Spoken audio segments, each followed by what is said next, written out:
Hello everyone. In this demo I'm going to show you how to test your first come first served scheduling algorithm and briefly discuss the functions or the files that you will need to modify to implement your algorithm. So here's my test cases. So essentially this piece of code, this main program right here, is testing or is created to show you how priority-based round-robin algorithm runs, which is a default scheduler in Xeno. So what I'm doing here is in this main program I'm creating 3 processes and with the equal priority. So the priority for each one is the same, it's 20. And when we go to the process that the function that these processes run, this one right here, it's a simple function that simply prints this statement: the process ID is running. So once these processes start, we'll see that they keep printing this message: the process ID running. So I have already compiled and installed this on BeagleBone Black, and here it is. It's running right now. So, and I haven't done any modifications on the default algorithm. So let's see how this is running. So notice that in this run, so let's see like how this is running. So now the process 6 was running first, and then 7 started running, and then 8 started running for a while, and then we went back to the 6th process, the first one that we created, and then 7, and then 8. So they keep running in turn. So because this is a priority-based scheduling algorithm, and they all have the same equal priority. Okay, now let's consider the process states and how the processes get into the ready list so that we can see where we need to apply the modifications. So the first place that I want you to pay attention is the create function. So this is the function that we use to create a new process in our system. So, and as we have seen, we have used this many times before in our lectures and labs. So once we create a process, it's in suspended state, and we have to resume that process ID that is returned from a create. So let's now look at the resume, and this one simply calls the ready function to make that process ready. So we create a process, and the create returned the process ID, and now we want to resume that process by calling ready on that process ID with that process ID. So now the ready is the most important function here for this assignment. So ready, what it does is it removes the process from whatever list it was on, and then puts that into, well, it doesn't remove. So it's simply, we have to remove if it's already on a list, and if you want to make it ready, so we have to make sure that we first remove that process ID from its list and then insert it into the ready list. So ready simply takes that process ID, the process entry from the process table, and then changes its state to ready. So whatever it was for this case, for this particular case, we came here from create, so it was suspended, so now we make it ready, and then we insert it into the ready list. And then we call rescat, and rescat, does the context switch depending on the priority. Okay, another function that we need to look at is signal. So if the process calls wait and goes into a semaphore queue, a signal invocation on that semaphore ID will somehow bring that process back into the ready list. And let's see how that takes place. So signal is right here. So now what we do with the signal, the process calls a signal on a semaphore ID, and then we go through a set of steps here. Like what we do is we get the semaphore pointer or semaphore table entry for this semaphore ID, and we want to make sure that the state is not free. So if it's free, that means that semaphore has not been created with that ID. So now what we do here is we look at the semaphore count on this particular semaphore, we compare it with 0. So if it's less than 0, we increment it, and then we dequeue a process from the semaphore queue from this semaphore table entry. So each semaphore has a queue, and we have seen how this is allocated at system initialization time using the new queue. So now we dequeue something from that queue and then ready it. So essentially this goes back to the ready function. So whenever we are signaling a semaphore, what we do is we remove a waiting process if it exists, and this count will indicate whether there's a process that is waiting. So we remove that from the semaphore queue and ready it, and that ready will simply put that process ID into the ready list. Okay, the third place that we're going to look at is when the process requests to sleep, go into the sleep queue, and then needs to be awakened. So for that, there is sleep and sleep MS and receive functions. So what we want to analyze is the unsleep function, the first one. So when a process needs to be awakened, we call unsleep on a process ID. So we're going to go through these again in detail. But let's see what happens here. So what happens here is we simply go through these and get the process table entry for this one, and then adjust the keys. We will discuss this. We don't have to worry about this part right now. And then we call get item. Get item simply removes that process ID from that sleep queue. So when then we then return OK. So notice that we haven't put this into the ready list yet. So what happens with this function is the send function right here. So send is a function that we use to send a message to a process. So what happens here is, notice that here what we do is we check the state of the process. So if it's received, we simply ready that process. If it's received time, we first unsleep that to remove it from its list, from the sleep queue, and then ready it. So essentially, they both, after doing their operation, they both invoke ready again to remove the process from its sleep queue and then to put it back into the ready list.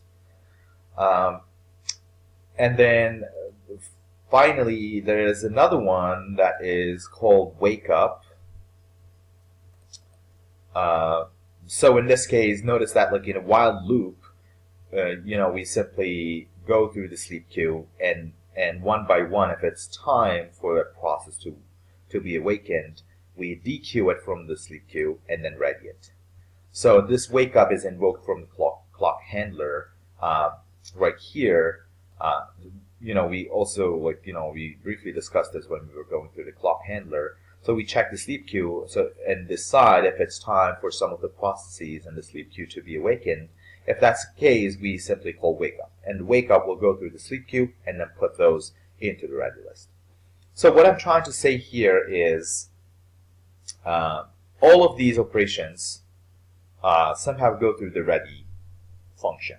So that is the part that you need to focus on in this assignment. So you have to make sure that you do proper adjustments on the ready function, so that you implement the first come first serve scheduling algorithm.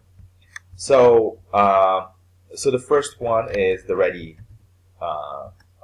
function that you need to consider, and we already talked about how to change this. So ready internally calls insert, and you have to change that into something else so that the processes go to the end of the list, not into the middle based on their priority, because we don't care about their priority. We don't care about their priorities in this assignment. So, and the second part, the critical part of this assignment is the null process. So how are you going to handle the null process? Because once you implement this algorithm, you know that the process that starts running will keep running until it either exits or willingly gives up the CPU by calling something like wait, okay, or doing some IO or something like that. So, but null process does nothing. It's an infinite loop. So what happens is, so when the null process starts running, if you don't take some precautions, or if you don't check the current process, if you don't check whether the current process is null or not, the null process will never give up the processor, and the other processes will simply start. So what you need to do is you need to either, in the clock handler, you need to check the cur PID, and if it's the null process, the current PID will be 0, and then you will call the rescat for rescheduling. Or in null process, so currently the null process is an empty infinite loop. So you could change the null process so that inside the null process, while the null process is running, check the ready list and call rescat, or yield will be a better option here. Yield to trigger a context switch. Okay, so these are the two places that you need to focus on for this homework, for this lab. And then for the null process, there are different ways that you can handle this. It's totally up to you how you check the null process, but you have to make sure that if it's the null process that is running, you have to preemptively context switch or reschedule. Otherwise, the null process will never willingly give up the CPU. And one more place that you may need to change a few lines of code is the rescat function. So now, now to test whether the null process is working properly, I have changed the main function or main program a little bit. So here's what I'm doing in this version of main program. I again print the process ID for the main program, and I'm creating 3 new processes. And this time I changed the priorities to 5, 10, and 20. So the first one that will run is the one with priority of 5, because we changed the ready function. Remember that we are doing in queue, so the first one that we insert will be the first one that we create. So process with priority of 5 will start running, and then once it's done, or once it exits, or if it yields a processor, the next process, the process with priority of 10 will run, and then the next one will run.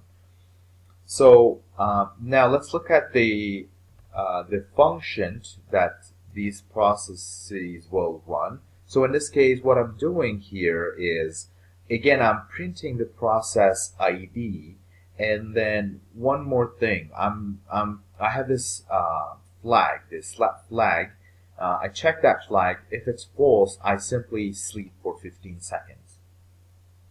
So and then I set the flag so that the sleep routine is called only once. So the processes, the processes that I create in the main function, will run, and then as soon as they run, they will print their process ID, and then they will go to sleep if this is the first time that they're running, for 15 seconds. So each one will run a little bit, print their IDs, and go to sleep. And the only ready process will be the null process. It will start running. And what we want is, after the 15 seconds have passed, the null process should release the processor, or a context switch should take place preemptively, because the null process is running. So, but while any one of these 3 processes is running, the context switch should be up to the processes. And since we're not releasing, or we're not yielding the processor, the one that is initialized first, which is this one, should keep running after all of them are awakened.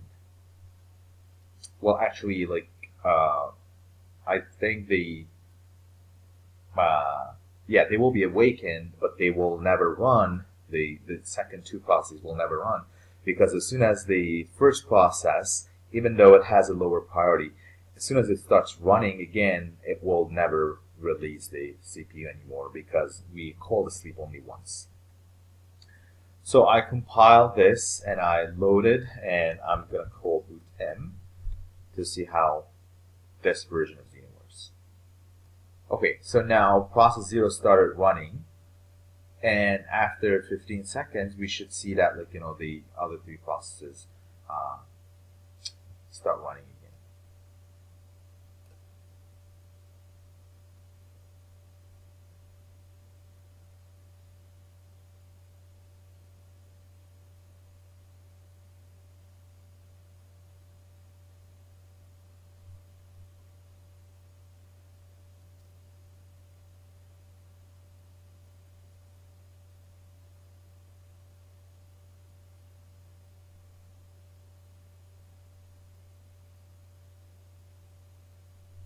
Yeah. As we see, as soon as the process 6 is awakened, now it started running, and now this will go on forever, because process 6 never releases the processor.